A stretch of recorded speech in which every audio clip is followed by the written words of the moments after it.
ರೈತರೆ, ಕುರಿಗಳ ತೂಕ ಬೇಗ ಹೆಚ್ಚಬೇಕಾ? ಹಾಗಾದ್ರೆ ಈ ಟಿಪ್ಸ್ ನ ತಪ್ಪದೇ ಫಾಲೋ ಮಾಡಿ. ಕುರಿಗಳ ಬೆಳವಣಿಗೆ ಚೆನ್ನಾಗಾಗಬೇಕು ಅಂತಂದ್ರೆ ಮುಖ್ಯವಾಗಿ ಅವುಗಳಿಗೆ ಕೊಡುವಂತ ಆಹಾರ ತುಂಬಾ ಇಂಪಾರ್ಟೆಂಟ್ ಆಗಿರುತ್ತೆ. ಅದರಲ್ಲೂ ಕೂಡ ಎಣ್ಣೆ ಕಾಳುಗಳು ಕೊಟ್ರೆ ಇನ್ನೂ ಒಳ್ಳೆಯದು. ಸೊ ಕಡಲೆ ಎಣ್ಣೆಯನ್ನ ನಾವು ಏನ್ ತೆಗಿತೀವೋ ಅದರಲ್ಲಿ ಬರುವಂತ ಕಡಲೆ ಹಿಂಡಿಯನ್ನ ನೀವು ಕುರಿಗಳಿಗೆ ಹಾಕೋದ್ರಿಂದ ಕುರಿಗಳ ಬೆಳವಣಿಗೆ ಆಗಿರ್ಬೋದು, ತೂಕವನ್ನ ಹೆಚ್ಚಿಸ್ಕೊಳ್ಬಹುದು. ಸೊ ಇದರಲ್ಲಿ ಮುಖ್ಯವಾಗಿ ರಂಜಕ ಆಗಿರ್ಬೋದು, ಕ್ಯಾಲ್ಸಿಯಂ ಇರೋದ್ರಿಂದ ಕುರಿಗಳ ಒಂದು ಮೂಳೆಗಳ ಬೆಳವಣಿಗೆ ಕೂಡ ಚೆನ್ನಾಗಾಗುತ್ತೆ, ಜೊತೆಗೆ ಅವುಗಳು ಆರೋಗ್ಯವಾಗಿ ಕೂಡ ಇರುತ್ತೆ. ಇಲ್ಲಿ ಒಂದು ಗಮನದಲ್ಲಿ ಇಟ್ಕೊಳ್ಬೇಕಾಗತ್ತೆ. ಸೊ ಇದರಲ್ಲಿ 40ರಿಂದ 45% ಅಷ್ಟು ಪ್ರೋಟೀನ್ ಇರುತ್ತೆ. ಕ್ಯಾಲ್ಸಿಯಂ ಆಗಿರ್ಬೋದು, ರಂಜಕದಂತ ಖನಿಜ ಅಂಶಗಳಿರೋದ್ರಿಂದ ಕುರಿಯ ಒಂದು ಮೂಳೆಗಳ ಬೆಳವಣಿಗೆ ಚೆನ್ನಾಗಾಗುತ್ತೆ, ಜೊತೆಗೆ ಆರೋಗ್ಯದಲ್ಲೂ ಕೂಡ ಚೆನ್ನಾಗಿರುತ್ತೆ. ಬಟ್ ಇದರಲ್ಲಿ ಒಂದು ವಿಚಾರವನ್ನ ಗಮನದಲ್ಲಿ ಇಟ್ಕೊಳ್ಬೇಕಾಗತ್ತೆ. ಸೊ ಆಫ್ಲಾಟಾಕ್ಸಿನ್ ಅನ್ನುವಂತ ವಿಷಕಾರಿ ವಸ್ತು ಇದರಲ್ಲಿರೋದ್ರಿಂದ ಪ್ರಾಣಿಗಳಿಗೆ ಸ್ವಲ್ಪ ಆರೋಗ್ಯಕ್ಕೆ ಹಾನಿಯಾಗುತ್ತೆ.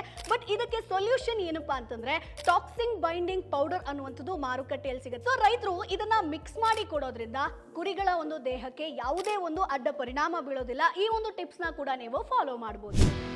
Boss Vala, B the boss.